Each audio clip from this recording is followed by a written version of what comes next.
primeiros clássicos Walt Disney. Branca de Neve e os Sete Anões. Edições Melhoramentos. Aconteceu certa vez num país distante.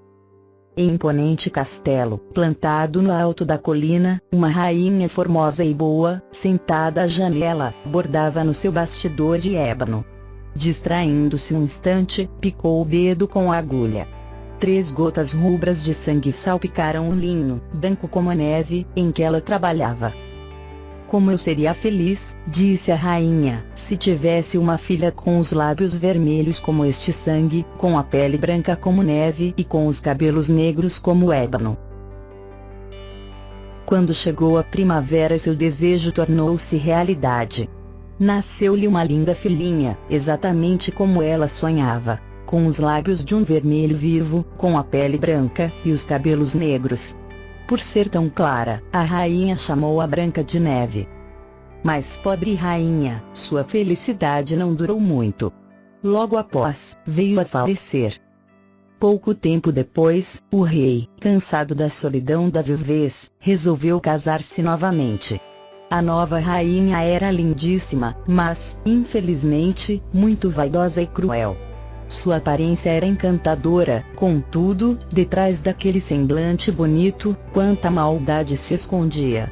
Tinha ciúmes de todas as mulheres belas do reino e, principalmente, invejava a formosura de Branca de Neve, que se realçava cada vez mais, com o passar dos meses. Se por acaso houvesse no reino alguma mulher cuja beleza pudesse ser comparada com a da rainha, esta a perseguia de tal modo que, como último recurso, não restava à infeliz senão fugir para muito longe. Dentre os objetos da rainha havia um no qual ela dedicava grande estima. Era um raríssimo espelho mágico. Todos os dias mirava-se nele e perguntava: "Espelho mágico, repita. Quem dentre todas é a mais bonita?" E o espelho sempre respondia que ela era a mais linda de todas, a mais formosa do reino. Mas se ele dissesse o nome de outra mulher, como sendo a mais bela, ainda coitada se caísse nas mãos da rainha. Passaram-se os anos. Branca de Neve tornara-se moça. Todos a admiravam, principalmente pela sua bondade. O maior temor da rainha era que Branca de Neve viesse um dia a ser mais formosa do que ela. E pensando evitar isso, dava à princesinha roupas pobres e remendadas e a obrigava a fazer os serviços mais duros, de manhã até à noite. Enquanto trabalhava, Branca de Neve tecia as mais doces fantasias. Uma vez imaginou que um formoso príncipe viria buscá-la algum dia, e a transportaria, num bonito cavalo branco, para o seu castelo, lá no alto, nas nuvens. Certo dia a rainha teve medo e, ansiosa, fez ao espelho mágico a costumeira pergunta. Desta vez, porém, o espelho respondeu: "A mais bonita agora é Branca de Neve, senhora." Pálida de raiva, a rainha abandonou a sala. Chamando o caçador do rei, disse-lhe: "Leve Branca de Neve à floresta e traga-me seu coração de volta neste porta-joias." O caçador ficou muito surpreso, mas não teve ânimo de desobedecer a ordem da cruel rainha e encaminhou-se com Branca de Neve à floresta. A princesinha não sabia o que lhe estava reservado e ia feliz, pela floresta, ao lado do bondoso caçador, parando aqui e ali para colher violetas, enquanto cantarolava uma alegre canção. Em certo trecho o caçador não aguentou mais e, ajoelhando-se diante de Branca de Neve, disse-lhe: "A rainha malvada pediu-me que a matasse, princesinha, mas eu nunca poderia executar tal ordem. Vá, corra pela floresta adentro e nunca mais volte do castelo." E foi-se embora o caçador. No caminho, de volta para o castelo, matou um animalzinho, e tirando-lhe o coração, colocou-o no porta-joias da rainha. Enquanto isso, Branca de Neve, medrosa, ia avançando pela floresta. Em dado instante, notou que vários animalzinhos e pássaros a seguiam.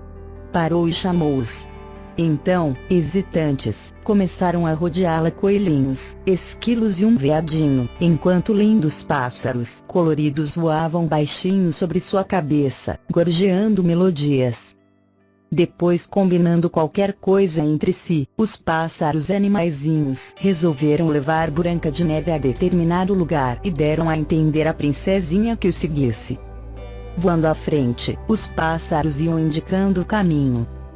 Por fim, através do emaranhado da floresta, Branca de Neve viu uma casinha tão pequena, tão bonita, que mais parecia uma casa de boneca, e bateu palmas de contentamento. Em pouco atingiam a casa. Branca de Neve abriu a porta e entrou. Sobre a mesa em desordem, havia xícaras e pratos por lavar. Penduradas em cadeiras estavam pequenas camisas de homem, sujas e enrugadas. Por toda a casa, uma leve camada de pó. Talvez não tenham mãe as crianças que vivem aqui, disse Branca de Neve. Ajudada por seus amiguinhos, começou a varrer e a arrumar a casa, deixando-a limpinha e pondo a cozinhar no fogão, que atendeu, uma panela de sopa saborosa. Enquanto isso, cantando, 7 anõezinhos caminhavam em direção à sua cama. Quando estavam perto, pararam espantados, pois da chaminé saiu uma coluna ondeante de fumaça. Olhem, alguém está em nossa casa, disse um deles. Quem seria? Falou um outro. Nisso os anõezinhos chegam à casa e notam a transformação que se operara nela. Estava toda limpinha e no fogão borbulhava uma panela de sopa apetitosa. Naquele instante um ruído veio de cima da casa. Era a Branca de Neve que ressonava, movendo-se enquanto dormia. Está lá em cima, exclamaram eles. E pondo suas picaretas ao ombro, assustados, subiram as escadas para o andar superior. Devagarinho, ao chegar lá em cima, viram o vulto de Branca de Neve que dormia. Enfileirados aos pés das camas, olhavam-na estarrecidos. Que é isto? Sussurrou um. Ora, é uma mocinha, exclamou outro. Enquanto isso Branca de Neve acordava. Vendo os anõezinhos, sentou-se na cama. Oh! Exclamou ela, não são crianças. São homenzinhos. Deixem-me ver se é certo. E apontando cada um, chamou-os a todos pelos seus nomes. Agora, disse Branca de Neve aos anõezinhos, venham comigo que preparei para vocês uma sopa deliciosa. E olhando bem para eles, acrescentou. Primeiro, precisam tomar banho. Os anõezinhos obedeceram, contentes. Na volta, limpinos, sentaram-se à mesa e comeram uma comida gostosa. Depois do jantar, Branca de Neve dançou com um deles, enquanto os outros tocavam instrumentos musicais. Que anoitecer agradável! Disseram os anões, muito reconhecidos a Branca de Neve pela ótima ceia que preparara, pela ordem que dera à casa e pela sua agradável companhia. No entanto, ao chegar ao castelo, o caçador entrega à malvada rainha o porta-joias com o coração do animalzinho dentro. Apanhando a caixa, toda contente, a rainha vai à sala do espelho mágico. E faz-lhe sua pergunta. Espelho mágico, repita. Quem dentre todas é a mais bonita? Todavia, o honesto espelho respondeu. Quem na floresta habita? Branca de Neve. Sempre a mais bonita. Raivosamente, a rainha constatou que o caçador havia enganado e lançou o porta-joias ao espelho, que se partiu em 1000 pedaços. E encaminhou-se, precipitadamente a um compartimento do palácio, onde praticava suas bruxarias. Primeiramente ela se disfarçou em uma velha desdentada. Depois vestiu-se com trapos andrajosos. Em seguida procurou no seu livro mágico a fórmula de um preparado que produzia um horrível encantamento, destinado a Branca de Neve. Disto ela não escapará, murmurou a maldosa rainha. A maçã envenenada lhe trará o sono da morte. Em um recipiente preparou uma mistura de vários líquidos e mergulhou dentro dela, várias vezes uma rosada maçã.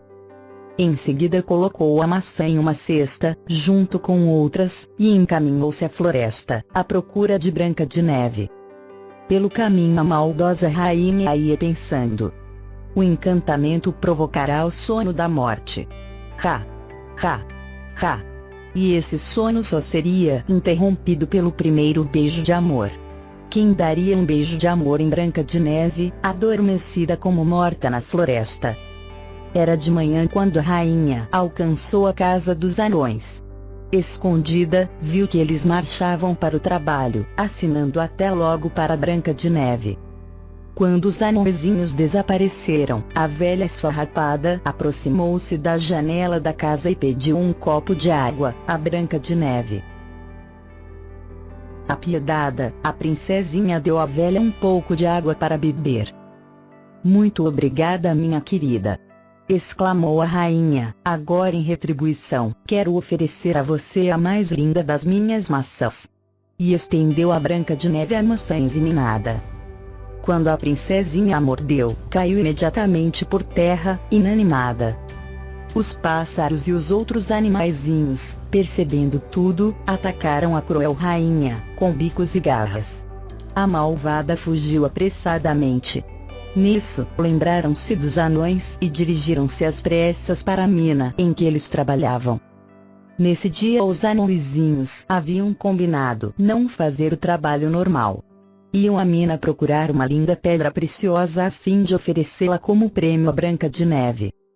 De repente viram com surpresa que os pássaros e animaizinhos amigos de Branca de Neve a eles se dirigia. No primeiro momento nada compreenderam. Depois, perceberam que eles os estavam avisando de alguma coisa. Pois empurravam-nos em direção à sua casa. Aí tiveram a intuição de que Branca de Neve talvez estivesse em perigo. "A rainha!" exclamaram, e dirigiram-se agressivamente para casa. Iam correndo, ou, pode-se dizer, voando. Chegaram rapidamente à clareira que circundava sua casa, ainda em tempo de ver a rainha deslizar, sorrateiramente na sombra da floresta. Perseguiram-na através do bosque, até que em dado momento, viram-na desaparecer para sempre num abismo sem fim, onde mergulhou. Quando voltaram para casa, verificaram que Branca de Neve não voltava a si, embora sua morte fosse apenas aparente. Colocaram-na numa cama de cristal e ouro e a depositaram numa clareira da floresta. Ali ficavam de sentinela, revezando-se, dia e noite. Após certo tempo, um formoso príncipe de um reino próximo, soube que havia na floresta uma adorável princesa adormecida. Imediatamente cavalgou para aquele lugar. Ao vê-la, sentiu o coração palpitar aceleradamente no peito, e compreendeu que a amava sinceramente. Assim, ajoelhando-se ao seu lado, beijou seus lábios. Ao receber o beijo, Branca de Neve acordou e viu, debruçado sobre ela, o príncipe dos seus sonhos. Sentiu profundamente que o amava também. E dizendo adeus aos anõezinhos, partiu montada à frente do príncipe, em seu cavalo branco. E juntos e felizes, caminharam para o castelo dos sonhos douradas. Curta, inscreva-se e compartilhe o canal.